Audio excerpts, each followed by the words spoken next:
Okay, hello again, Ace General Paper. Now we're moving on to our next section in essay writing. Let me share my screen. So now we're moving on to the counterclaim and rebuttal. Now remember, body paragraphs, they don't change. In an informative or a argumentative essay, you'll always have your body paragraphs looking the way that it did in the last one. The only exception is that it won't be arguing one point. It'll be informing the audience about your claim or whatever the informing is in regards to your prompt. Introductions are very similar as well. It's going to have your thesis, your hook, your background information. This next step is the one that it will only have in an argumentative essay, and that is the counterclaim. So, sharing screen. Oh, silence phones should be what I do. All right, so now notice they start theirs not with a transition statement, but in a clear identifier that they're looking at the other side's opinion. So we know they've been talking about the populist vote now for the last 3 paragraphs, and that is their claim that we should switch to the populist vote.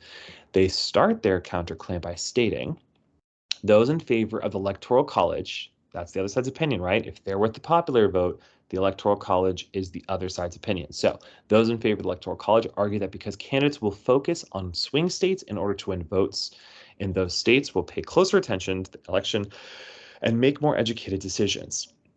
Again, they started with their evidence. They included their evidence in there, but they did a summary. So it's kind of a topic sentence and evidence together. They did a bit of a hybrid.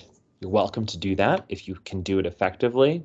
But when in doubt, start with a topic sentence and switch into your evidence. You don't have to force yourself to do these different strategies. You can do what you're comfortable with.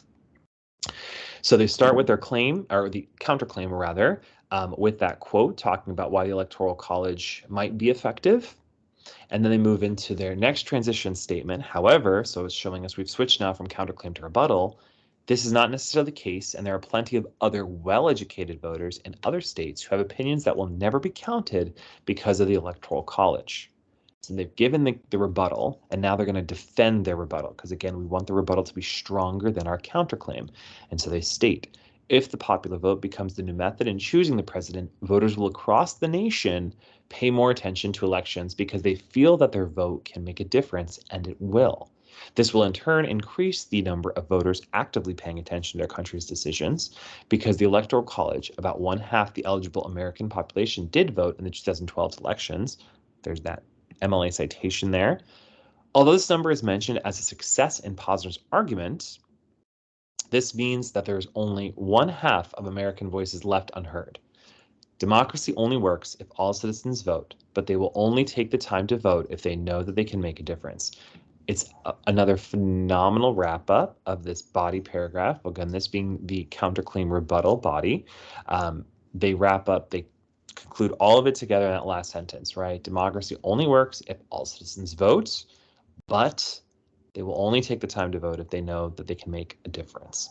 So they show that there's an alternative opinion, but they defend why their side is better. Make sure that your counterclaim, again, has the evidence, because that's key. We need evidence in our counterclaim, and that your rebuttal is also evidence-based, but is stronger than your counterclaim. And then again, wrap up at the end and kind of link it back to your claim like they did. So stop the video now and move into the activities that are for your counterclaim and rebuttal to make sure you fully understand how to do that. And then we'll move on to our last video, which is the conclusion. So we will conclude with the conclusion.